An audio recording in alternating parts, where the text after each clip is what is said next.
three things you have to consider when it comes to bringing in people into your business. So, bakit nga ba natin ito ginagawa? Number one reason maybe is you want to scale your business, or maybe you want to automate your business, put the systems in their place, or maybe you want to delegate yung mga business activities na yung hindi naman masyado importante, and you want to focus on the business activities that brings more revenue to your business. So maybe whatever reason you have, so that's why very important pag-build ng team, business team na mag-work into your business. The problem is, you've been told na kailangan natin leverage yung ibang tao, oras ng ibang tao. They didn't teach you kung paano nga ba natin sila mahahan. Sino-sino ang dapat natin i-bring, dalhin, ipasok sa ating business. Anong klaseng skills, anong klaseng attitude lang meron sila. And kailan natin sila i-hire, right? So, yun yung mga problem. But, let me share you 3 things na makatulong sa'yo when it comes to building your business team. Okay? Lalo na kapag ikaw ay nag-start pa lang. Agency man yan, SaaS, e-commerce, manufacturing, distribution, retailing, wholesaling, whatsoever. As long as you need a team for your business. So, number 1, skill qualification. Let me share a quick story about skill qualification when I started hiring people to work for my business. So, way back before, I was doing all the business activities. Okay? Na-experience ko rin yun, na-experience mo ngayon na tipong ikaw lahat gumagawa, mapa-marketing, offers, products, services, deliverables, lahat, packaging, etc. etc. So, experience ko yun. Okay? There's nothing wrong about it, but the problem there is dapat hindi mo siya isipin na ganun na lang all the way, na long term. You have to think about your business. Ano na yung final form ng business mo? Ano magiging itsura ng business mo when it is done, right? So, in that way, hindi ka mapapako or may stuck sa ganung klaseng experience. Katulad ng mga ibang business owners na nangyayari, sila pa rin yung gumagawa ng mga business activities nila mag-isa. So, what I did before is I have a startup business, and then I do everything. I reply sa mga chat, comment ng mga client, and then ako yung nagko-customer service sa kanila, lahat, marketing, videos, pag-create ng mga copies, websites, etc. etc. So, nung na-set up ko na tong business na to, and then nag-start na siya mag-bring ng revenue, and then yung workload tumataas kasi mataas yung demand, no? Maraming bumibili, maraming clients na kailangan i-serve. So, I told to myself na, right, so I think this is the right time to hire someone to do yung mga business tasks na hindi naman gaano ka-importante. And for me to focus on scaling my business. Okay? And then, during that time, I generated more than 500,000 in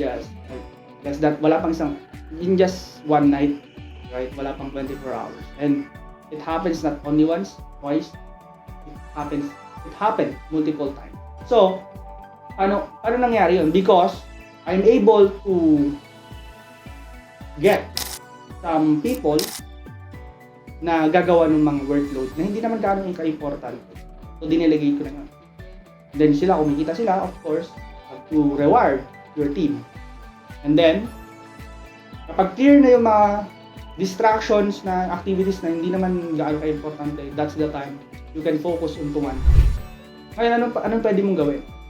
So, if you are starting building your team, okay, or if you have a team already, no, what you can do is you have to experience muna yung workload na yun. As a business owner, okay, as the leader of the business, meron kang tinatawag na player's hat. Nilagay mo yung player's hat na yun. And then, as a player's hat, from its word, no, meaning, player's hat, you will do the task, workload. Bakit mo yung gagawin? Not for the sake of, na matapos yung trabaho. Ang purpose bakit mo isusuot yung player's hat na yun and ikaw yung gagawa ng trabaho is for you to learn anong klaseng skills yung kailangan mong hanapin. Right? Now, you already experience kung paano trabahuin yun. Yung trabahong yun. Ngayon, alam mo din yung skills na kailangan mo. Ngayon, that's the time na gagawa ka na ng job description na kompleto. At yung mga nahanap mong problem do sa ginawa mo activity na yun, and yung solution, ilalagay mo yun sa job description or whatsoever, but as long as maipakita mo sa ibang tao na, hey, this is my requirement for this position. In that way, hindi ka nanguhula. Hindi ka nanguhula ng job description or nangongopya. Right? Hindi ka nangongopya ng job description. And then, pag may lumapit sa'yo, mag-interview ka na, mas mabilis mo ma-filter out yung mga qualified tsaka hindi qualified. Right? So, number 2 na kailangan mo consider is value qualification. Okay? Value, attitude, behavior, right? Culture. That's very important. Why? Because a business team that has the best talent don't win. A business team that has best talent that gets along. Right? That gets along. That's the business team that wins. So, ibig sabihin, hindi porke meron kang magagaling na tauhan, magagaling na members, team members, is yung business mo is mahihit niya yung goal. So, yung business team daw na mahihit niya, most likely, yung mas malaki yung chance na mahihit yung goal is yung mga talents daw, okay, is nagsisynchronize. Nagiget along silang lahat. Meaning, you have a good culture, business culture.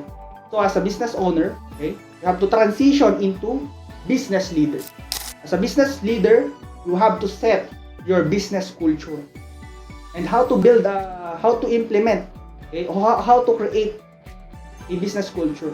Number 1, check mo muna yung values sa sarili mo. Ano yung mga values, na gusto mong i-imply sa business mo? Because your business reflects who you are.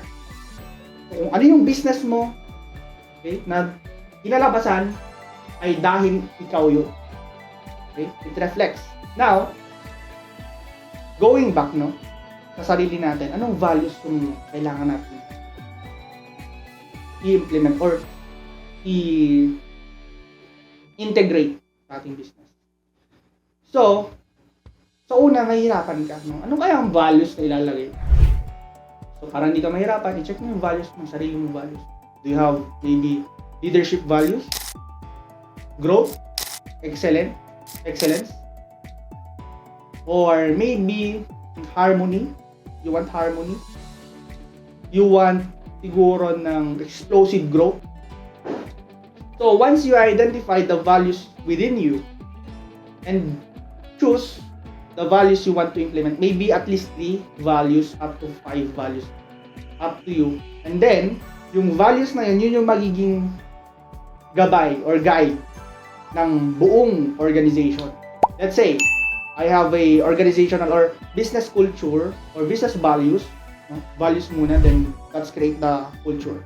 Let's say, I have a leadership, values, growth, and excellence value. Ngayon, yung team member ko is hindi nagpe-perform maigi. You know what?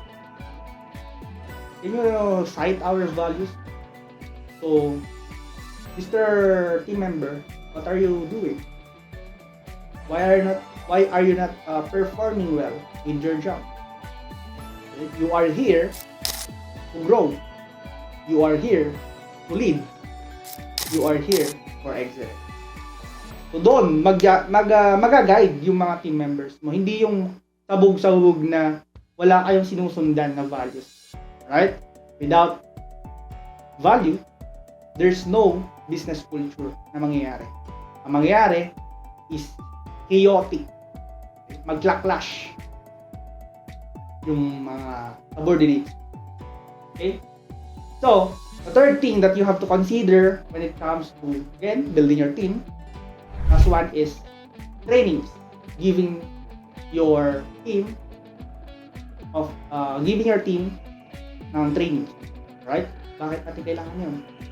So, last time, I was thinking, I have to bring another people na tatrabaho sa business ko. And this role is kinda sophisticated. Okay? Medyo mahirap siya. And for me to fill that position, I have to train someone. Okay? Para mag-fit in siya doon. And dapat yung train ko interested din dun sa growth na makukuha niya doon. Right? What I did is I created a very simple training program for my team. And then I asked them who wants to learn this kind of skills, who wants to learn this job role. Okay? Itong mga trabaho dito. So, what happened is I draft yung mga dapat niyang matutunan or dapat niyang matutunan, dapat niyang gagawin at dapat niyang tatandaan. And bakit niya yun kailangan gawin. So, after I draft yung structure ng aking training, I prepared the presentations, recorded it, and then I hosted it to some software, and then I gave the training. So, in that way, nakakapag-save ka din ng time, ng energy. Isang beses mo lang ginawa yung training program nila. Right? Isang beses lang. And then, hindi mo na siya paulit-ulit gagawin. Yun yung kagandahan mo.